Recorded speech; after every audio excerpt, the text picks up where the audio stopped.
세계 증시와 우리 증시를 짚어보는 시간 3분 증시입니다. 연합인포맥스 권용옥 기자 나와 있습니다. 안녕하세요. 안녕하십니까. 네, 간밤 미국 증시 어땠습니까? 네, 간밤 뉴욕 증시는 국채금리 상승세에 조정 압력이 커지면서 하락했습니다.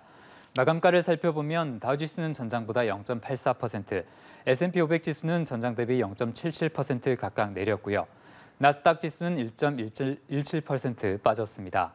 어제 미국 10년물 국채금리가 크게 오르고 있다는 소식을 전해드린 바 있는데요.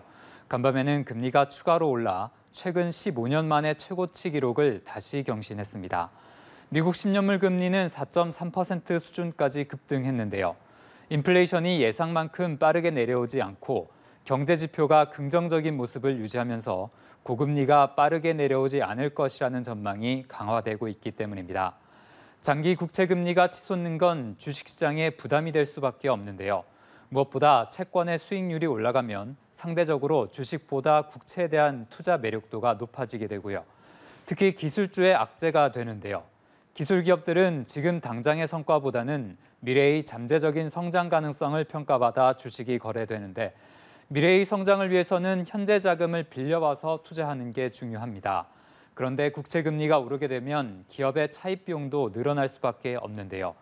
그렇기 때문에 장기 국채 금리 상승에 기술주 또는 성장주가 취약한 편입니다. 간밤에 기술주 중심의 나스닥 지수의 낙폭이 상대적으로 컸던 것도 이런 이유 때문입니다. 네, 채권 금리가 주식시장에 계속 악재가 되고 있는데 또 간밤에 나온 경제 지표도 좋지 않았다고요? 네, 그렇습니다. 경제의 긍정적인 지표 내용이 주식시장에는 악재가 되는 모습인데요. 과열된 경기 상황이 이어진다면 통화 긴축도 계속될 수 있기 때문입니다. 간밤에 나온 미국의 주간 신규 실업보험 청구자 수는 예상치를 밑돌았는데요.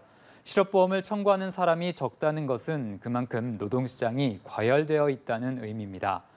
또 클리블랜드 연방준비은행이 집계하는 8월 소비자 물가지수 상승률 예상치는 3.8%로 나왔는데요.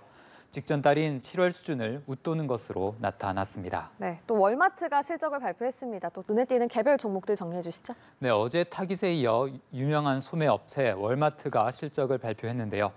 월마트는 분기 순이익과 매출이 모두 예상치를 웃돌았고 연간 실적 전망치도 보다 높은 수준으로 제시했습니다. 다만 간밤 월마트 주가는 2% 넘게 빠졌습니다.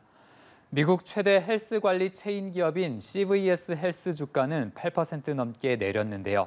한 비영리 보험사가 CVS에 대한 의존을 줄이고 다른 업체들과 협력하기로 했다는 소식이 악재가 됐습니다.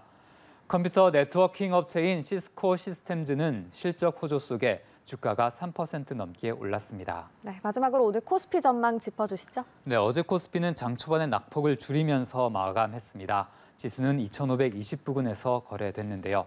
오늘 코스피는 간밤 미국 증시 부진 등을 반영하며 하락세로 출발할 것으로 전망됩니다. 조금 전 이른 아침 시간에 중국의 대표적인 부동산 기업 헝다가 미국 법원에 파산 신청을 했다는 소식이 전해졌는데요. 중국에 대한 우려도 국내 증시의 발목을 계속 잡을 것으로 예상됩니다. 네, 3분 증시 권용옥 기자와 함께했습니다. 고맙습니다.